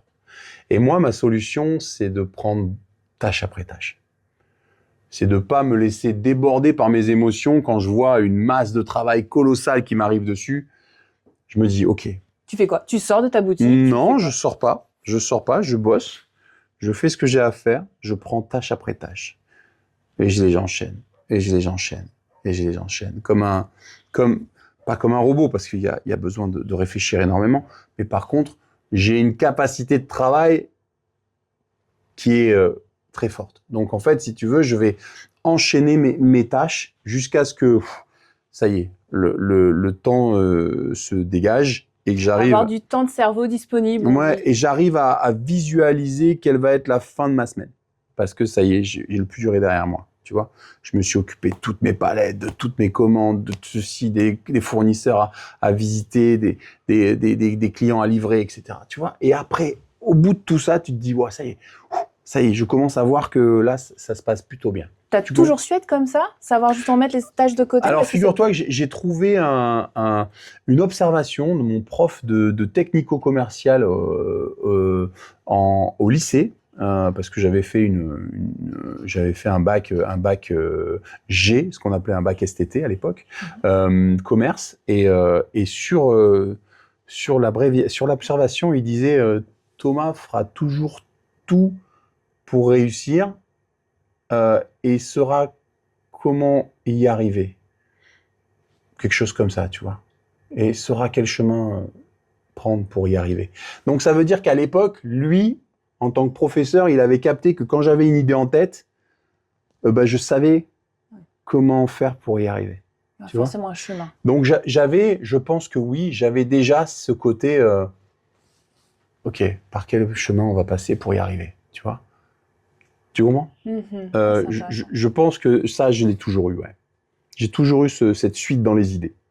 Ah, la suite dans les idées, voilà. Ouais. C'est vraiment l'expression adaptée. J'ai toujours eu ça. J'ai toujours eu ça. Et je pense que sans ça, ça aurait été compliqué de me monter à mon compte tout seul, sans l'aide de personne. Et sans le mental, Thomas, est-ce qu'il faut avoir du mental, justement, pour être aujourd'hui fromager affineur ? Ouais, en fait, il faut avoir du mental pour être entrepreneur. Dans ce pays, effectivement, encore plus peut-être qu'ailleurs. Parce que il y a quand même une charge fiscale assez importante. On te demande beaucoup de sacrifices. Donc effectivement, mentalement, il faut être costaud. Ouais. C'est quoi les sacrifices ? Les sacrifices familiaux, les sacrifices de temps, les sacrifices physiquement, tu vois. Si tu veux avoir une vie cool et tout ça, il faut pas te monter à ton compte. Non, il faut rester salarié, tranquille, dans un bon poste avec un patron qui fait attention à ses salariés et puis rester tranquille. Oui, il en faut du mental, bien sûr qu'il en faut du mental. Il en faut du mental parce que ce qui est le plus dur à supporter quand tu es entrepreneur, c'est la solitude. Il faut être très très conscient que l'entrepreneur est seul. Même si tu as une équipe ? Ouais, même si tu as une équipe. Comment tu expliques cette solitude ? Parce que l'employé, il sera avec toi dans le métier, dans la vente. Mais dès qu'il aura fini son boulot, il s'en va. Et toi, tu restes avec tes charges, tes traites. T'en parles pas à la maison ? Tu arrives justement à claquer la porte et à faire la part des choses ? Non, j'en parle pas à la maison. Très, très peu. Mais du coup, tu intériorises ? Non, parce que j'essaye de dire les bonnes choses à ma femme. J'essaye jamais de... Alors, mes enfants, je leur dis rien. Pour l'instant, ils sont trop jeunes. Mais ma femme, je lui dis rien. J'essaye d'intérioriser au maximum tout ce qui se passe dans ma tête. Sinon, elle en perdrait son latin. Il se passe trop de Mais choses ça dans n'a ma pas tête. d'impact, ça, du coup, sur... Bien sûr que ça a de l'impact. Bien sûr, ça a de l'impact. Ça a de l'impact sur la manière dont tu réagis. Ça... Et puis, par contre, il faut te connaître. Il faut savoir comment te soigner. Tu vois? Il faut savoir, oula, là, je commence à être un peu Oula. défaitiste. Il faut que j'aille me reposer. Tu vois? Là, je commence à avoir un petit coup de mou. Tu vois? C'est pas bon. Je sais ce qui se passe. Tu vois? Savoir prendre du recul sur soi-même. Savoir prendre du recul, savoir essayer de toujours positiver, de toujours voir le verre à moitié plein. Ça, c'est très important. Mais c'est pas toujours facile. Ah non, c'est pas facile. C'est jamais facile. Mais par contre, c'est une question de mentalité et de personnalité. Je ne suis pas quelqu'un qui m'apitoie sur mon sort. Je ne suis pas quelqu'un qui va dire « Oh là là, la vie est dure », tout ça. Non. Tous les jours, je me lève, je suis content de me lever. Pourquoi? Parce que j'ai 2 enfants formidables, j'ai une femme formidable, je me sens bien dans mon travail. J'arrive à gagner ma vie avec ce que je crée. T'imagines le délire? C'est génial. C'est génial. C'est génial. C'est-à-dire que grâce à mon métier, je gagne ma vie. Personne vient me voir en me disant « Tiens, voilà la béquille. Voilà ce que je te donne par mois, estime-toi heureux. » Non.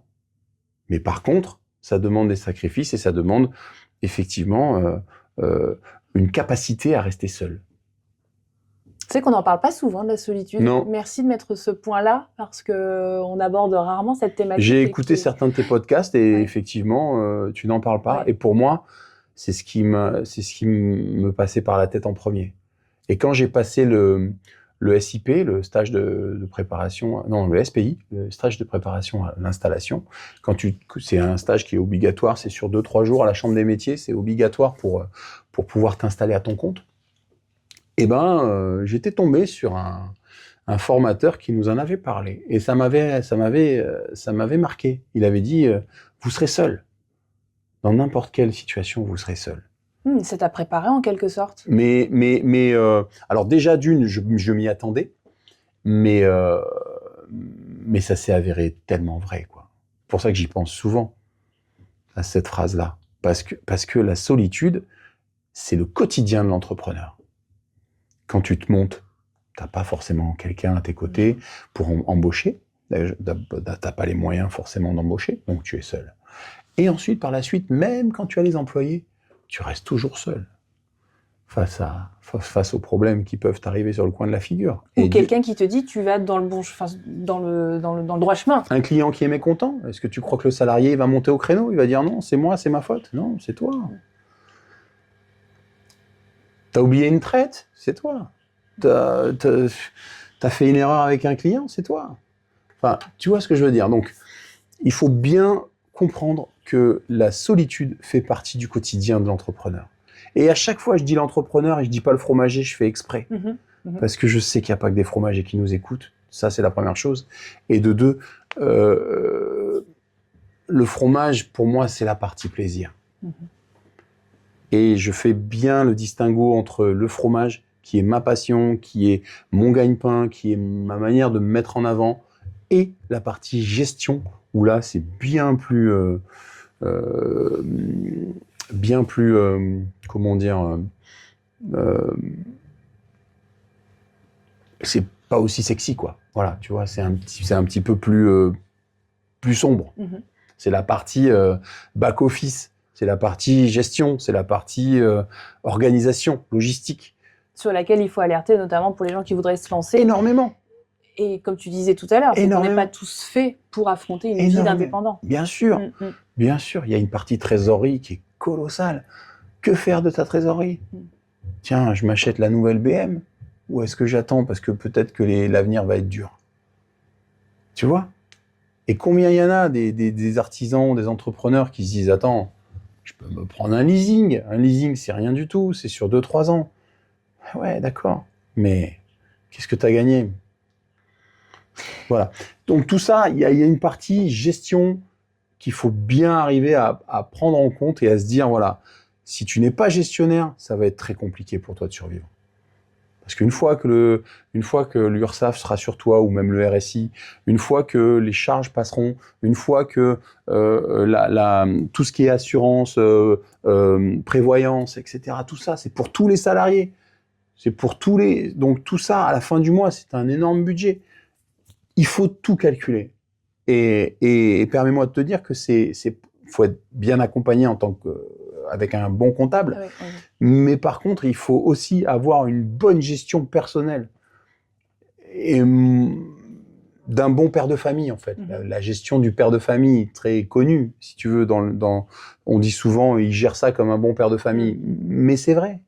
C'est-à-dire, pas dépenser l'euro que tu n'as pas.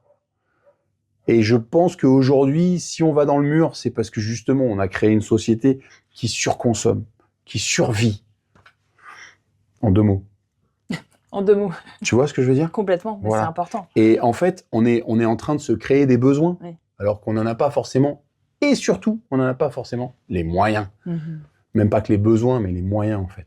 Donc, on fait des crédits à la conso, on fait des leasings, et on obtient des choses qu'on n'aurait jamais obtenues avec notre propre salaire. C'est très bien, tout ça. Mais ça se paye. Et le problème, c'est que quand tu vis de cette manière-là, à l'échelle de tout un pays, bah, ça crée des différences sociales qui s'aggravent. Je suis d'accord. Mais bon, on va pas parler là, de ça. Effectivement. C'est un autre sujet. Ce qui est intéressant, Thomas, c'est que tu me parles de solitude et en même temps, tout à l'heure, on a parlé de confrérie justement dans l'univers du fromage. Ouais. C'est pas paradoxal, mais du coup, j'ai l'impression qu'en fait, c'est au contraire, c'est ces 2 mondes qui sont ensemble et qui... Je pense que tu m'as mal saisi en fait, dans le sens où en tant qu'entrepreneur, oui. On est seul. Mais par contre, si j'ai un conseil à demander à un collègue, je peux très bien l'appeler et lui dire, écoute, j'ai tel tome, machin, est-ce que tu aurais autre chose à me conseiller? Tu prends chez qui, toi, machin? Là, c'est la confrérie. Parce que en tant que confrère, on s'appelle et on se dit, voilà, écoute, essaye-le, lui, parce que franchement, il est vraiment pas mal. Moi, j'ai bossé avec lui depuis le début et voilà, ça, c'est autre chose. Mais ce que je veux dire, c'est que c'est 2 sentiments, en fait, qui sont au quotidien et c'est assez fou parce qu'en fait, ils se confrontent alors qu'en fait, voilà, ils sont là, ils existent. En fait, et on peut faire avec l'un et l'autre. Mais mon confrère, qui est lui-même un entrepreneur, est seul. Voilà. C'est ça. Mais vous vous appelez quand même. Oui, mais je vais pas lui dire, écoute, copain. Non, tu vas pas parler de tes comptes. Voilà. Comment tu fais avec l'URSSAF, machin? Ça, on ne pourra jamais. Mais non. Ce que je veux te dire par là, c'est que l'entrepreneur, il a des choses qui lui sont privées dans sa manière de gérer son affaire, qu'il ne peut pas forcément communiquer, qu'il doit garder pour lui, alors que l'aspect fromage, c'est complètement différent. C'est plus, on s'appelle plus pour limite savoir comment tu vas, et puis est-ce que tu as un petit conseil là-dessus? Ça, c'est un confrère. Confrère. C'est une sorte de fraternité de travail. Mais ça s'arrête là. On va pas demander comment il gère tout ça. Ça se fait pas. Donc voilà pourquoi je te dis que dans tous les métiers, il y a une confrérie, mais il y a aussi une certaine solitude de l'artisan. Tu as malheureusement des statuts qui ne te permettent pas d'être aussi confort quand tu arrives. Tu l'es par la suite, pas au début. Donc cette solitude-là, il faut savoir la gérer et il faut savoir surtout en sortir une quintessence, sortir quelque chose de positif de tout ça. J'en viens à ma question, Thomas. Est-ce que tu pourrais me parler d'un artisan, peut-être un confrère fromager si tu le souhaites, dont tu admires cette force mentale, cet état d'esprit de la gagne?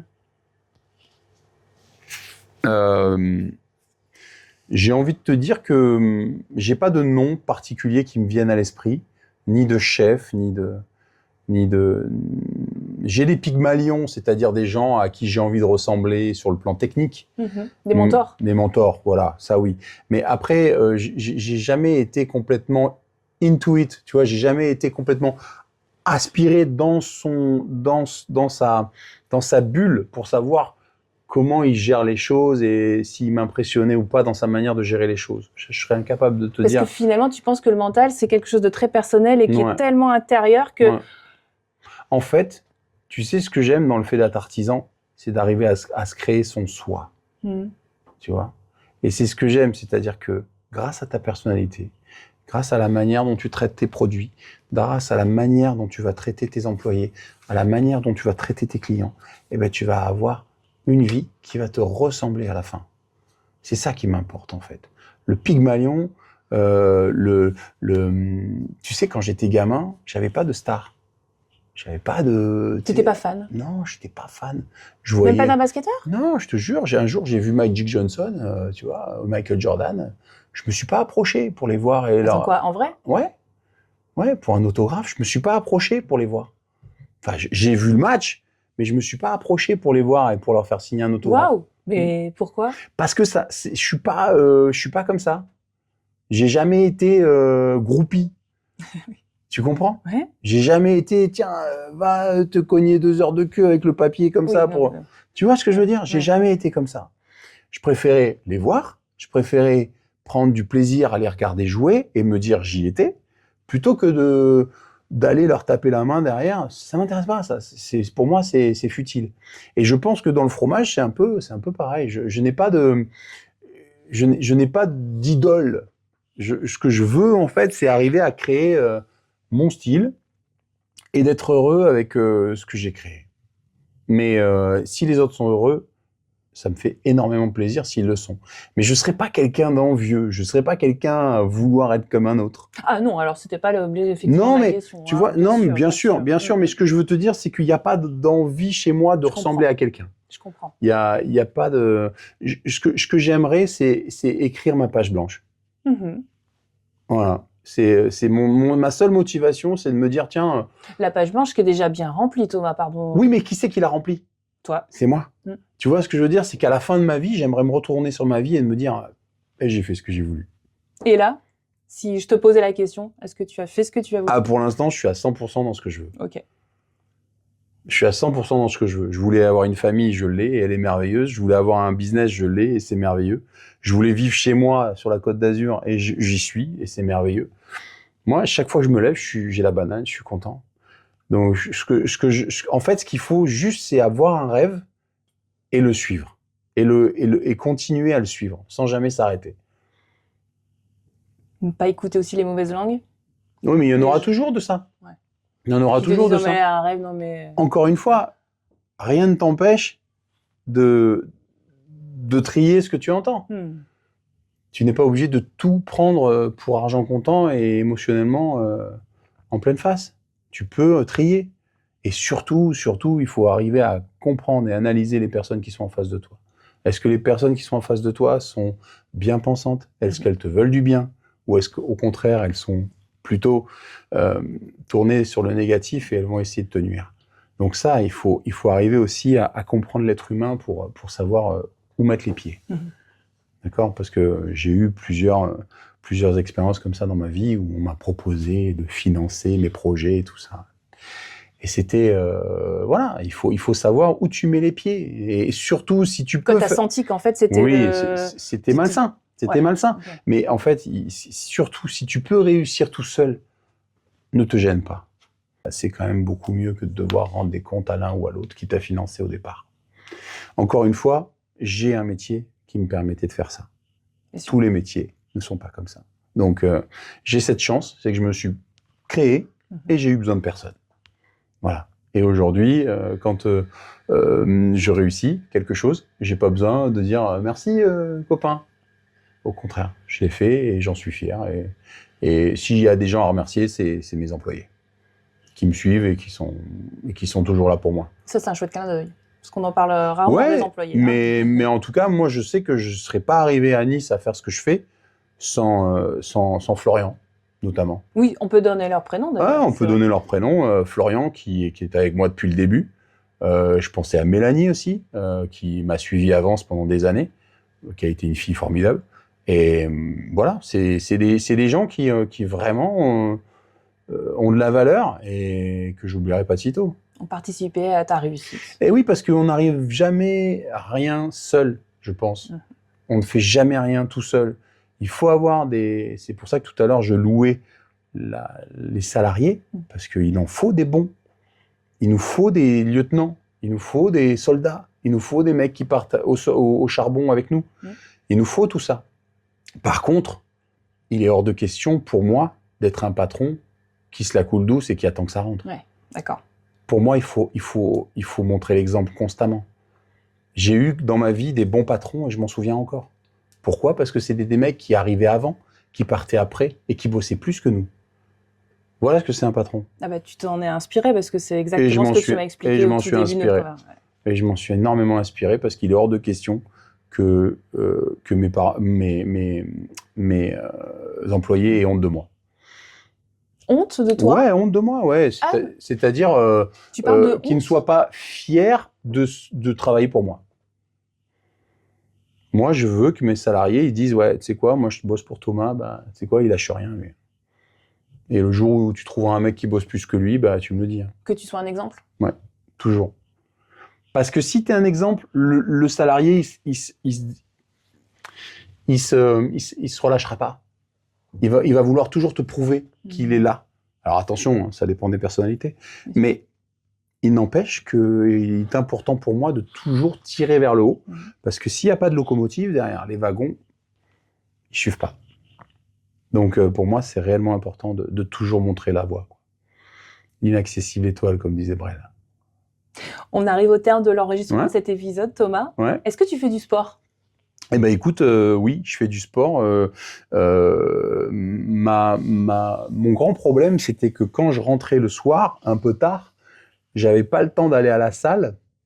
Et tu parles au passé, tu parles de quelle période là du coup? Je parle au tout début quand je me suis créé à Vence, il y a une dizaine d'années. J'avais l'habitude quand j'étais salarié d'aller à la salle. Tu vois, je sortais du boulot, j'avais pas encore d'enfants, j'allais courir, j'allais faire un peu de sport à la salle.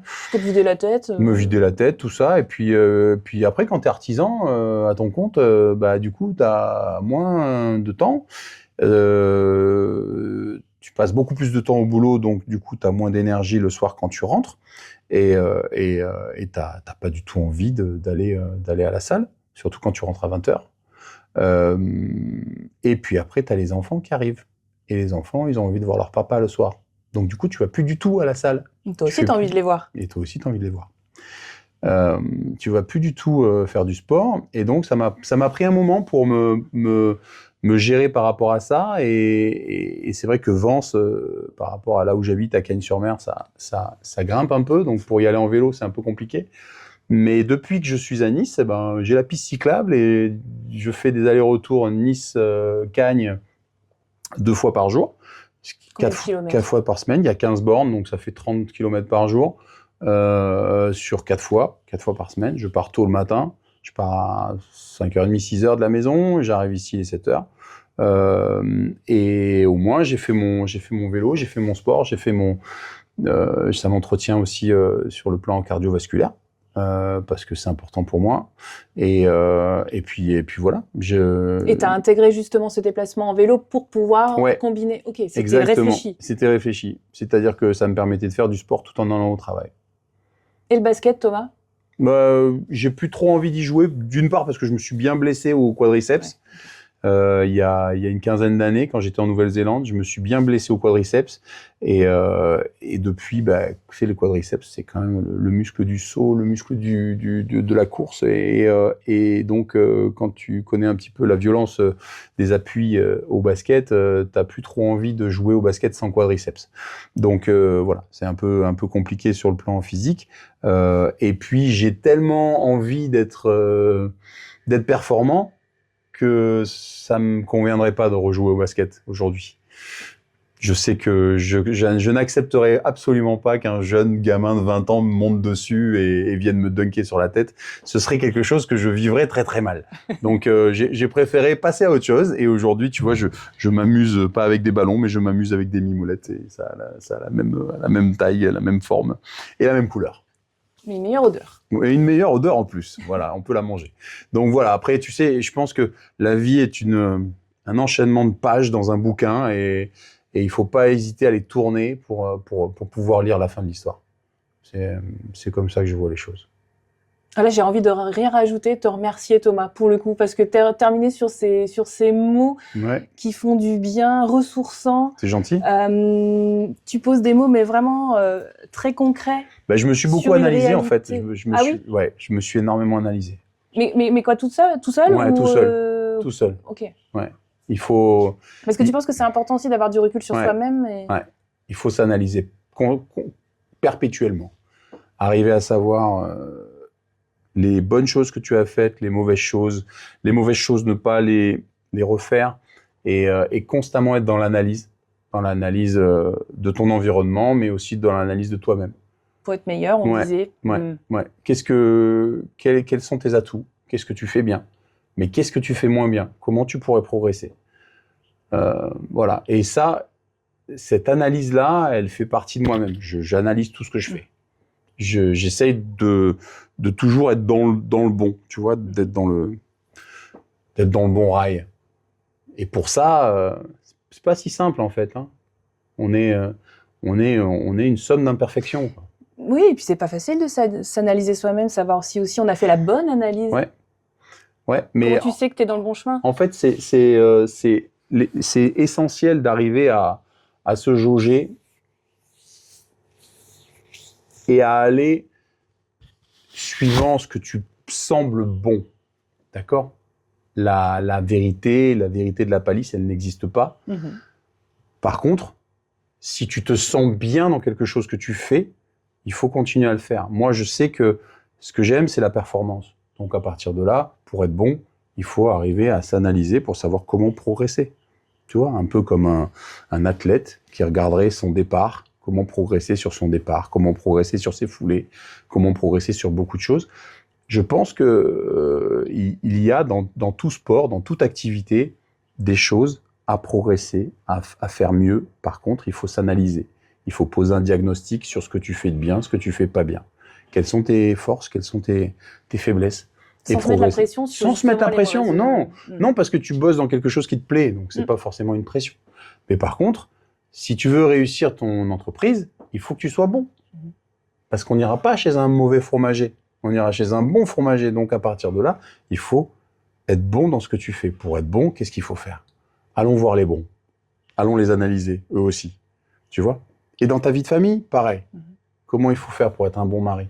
Comment il faut faire pour être un bon papa ? Comment il faut faire pour s'analyser et devenir meilleur là-dessus ? Ton fils, ta fille, est-ce qu'elle a tout ? Qu'est-ce qui lui manque ? Comment on ferait pour... Tu vois ? Tout ça, c'est pièce par pièce, étape par étape dans la vie. Il faut essayer d'analyser ce que tu fais et toujours te poser la question, est-ce que je fais bien ? Et est-ce que je suis content de moi ? Et est-ce que je suis content de moi ? Est-ce que quand je me regarde le matin, je suis fier ? Tu vois ? Mais sans dramatiser, sans noircir le tableau. Toujours en essayant d'être objectif. Qu'est-ce que je réalise ? Voilà. Et c'est mon moteur. C'est mon moteur. C'est un peu particulier ce que je te dis. Je sais pas si tout le monde va comprendre, mais non, je voulais vraiment te remercier, Thomas, du coup, pour conclure cet épisode, parce que je trouve ça hyper inspirant. J'espère que la manière dont tu expliques les choses, la manière dont on peut s'analyser, les auditeurs seront réceptifs et se poseront peut-être la question, s'ils en ont besoin. Il faut aussi ressentir le besoin de faire le point sur soi-même, quoi. Bien sûr. Ça peut être un leitmotiv fantastique d'écouter les autres. Moi, je sais que j'ai passé des bons moments à écouter tes podcasts parce que il y a des belles énergies chez les gens que tu interviews et je pense qu'il faut pas se priver d'écouter des gens qui ont envie de construire et de bâtir. Voilà. Il y a tellement de conneries. C'est tout à fait le cœur du concept édito. Exactement. Mais il y a tellement de conneries qui passent sur nos réseaux partout, tout le temps, qui ne veulent rien dire et qui bousculent toutes les valeurs des anciens. Moi, je pense que dans les valeurs travail, dans tout ce que dans toutes tes interviews, il y a forcément des choses intéressantes à piquer, à prendre, à analyser, à comprendre. Et ça, je pense que la vie est trop courte pour pas s'occuper des gens qui bâtissent. Voilà. Il faut s'en occuper, il faut les écouter, il faut savoir qu'est-ce que c'est qui les motive. Et ta démarche aujourd'hui, mais tes démarches passées avec tous ces gens-là merveilleux, c'est bien ce que tu fais. Toi aussi, tu dois énormément t'enrichir à les écouter. Ah, complètement. Ah, mais des fois, je t'envie d'arriver à comprendre la vie des gens et à t'intéresser, à faire une introspection dans leur vie et en même temps beaucoup d'empathie parce que tu fais preuve de beaucoup de curiosité et c'est génial.